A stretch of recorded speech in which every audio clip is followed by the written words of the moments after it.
It's time again for another installment of The Basics, and on today's show, and sticking with the Star Trek CCG, I'm going to show you a simple Federation deck that you can use as a template to build your own, or you can modify as you see fit.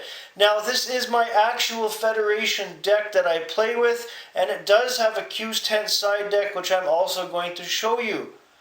Wow, that's a lot to cover, but in all seriousness, it's a simplistic deck. It's not something that I spent a lot of time putting together. I've kept it, and I modify it from time to time depending on how well it does during a game.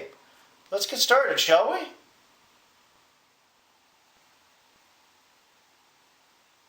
Now, this might look like a lot of cards, and it is, mainly because it's one of my bigger decks. It has close to 100 cards. It might be 2 or 3 cards over 100 at the moment. I haven't actually done a full count.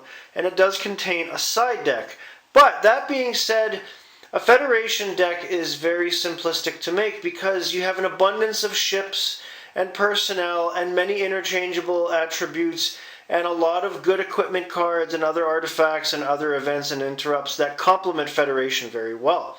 Now, that being said, I have 2 outposts, one for the seed phase and one that I build later. You see 7 missions instead of 6, mainly because I sometimes swap out Explore Dyson Sphere for Reunion or vice versa, mainly to have a balance between space and planet missions. That's my only rhyme or reason behind that. I have 22 dilemmas, and these are packed in there specifically under the assumption that whoever I'm going to play against, their deck is set up for an affiliation that has more brawn than brains. So in this case it would be either Romulan, Klingon, Dominion due to the Jem'Hadar, and or, well, I can't say Hirogen because that's Delta Quadrant, but they have served me well and I do swap them out occasionally. Now, when you get to the affiliation, I have 3 ships in my draw deck. I have the USS Defiant, cloaking device, awesome. The USS Enterprise D, doesn't need any introduction. The USS Enterprise E, because it's my favorite ship of all time. With personnel, I have almost the entire bridge crew from First Contact, plus Lieutenant Hawk. This crew alone can pretty much go through any mission out there, save the odd one or two with their attributes. I have some of the original series crew that appeared in The Next Generation, that being McCoy, Scott, and Spock. I have Worf, Tashiar, Thomas Riker, all very useful personnel. I have Ensign Rager, Leitner, Admiral Hayes, Mordock, and 2 exocomps. Now, a lot of people don't use exocomps. I find them very helpful because they're an engineer on their own. If a board ship can repair damage in 2 of your full turns without returning to an outpost. Extremely, extremely useful. A small selection of doorways, mainly because of the Q's tent. I have Q's tent, Q's flash. I actually have a couple more Q's flash. They're not pictured here. I don't need them all spread out on my small table. Alternate universe door, space-time portal, because I do have alternate universe personnel. Equipment is a no-brainer. I have an engineering kit, an engineering pad, 2 Type 3 phaser rifles, and 2 Type 2 phasers. For an artifact, I also have the Iconian Gateway, which plays as an event. Very useful card.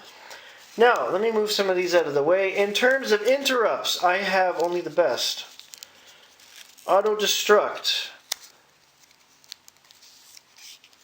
Amanda Rogers. Kevin Uxbridge Convergence. I have a couple of those in this deck. Remodulation. Asteroid Sanctuary. Q2, very useful card. Kevin Uxbridge himself.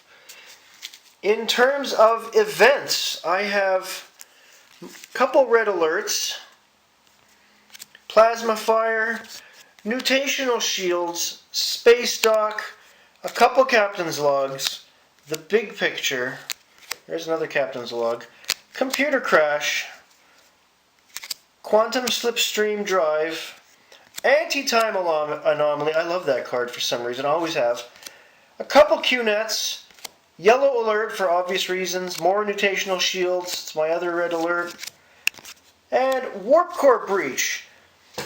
Now, the best part of this is the side deck, and I'm going to show you what's in the side deck right now. I have a spare ship, the USS Odyssey. Galaxy class starship, comes in very handy sometimes. I have countermanda. You should not have a side deck without a countermanda. I have the Tox Utot and Supernova combo. Obviously I can't use that in a tournament, so they would come out and get replaced. Another Kevin Uxbridge Convergence. I'm big on that card. Now for extra personnel, I have Admiral Riker, and this brings my doorways into play.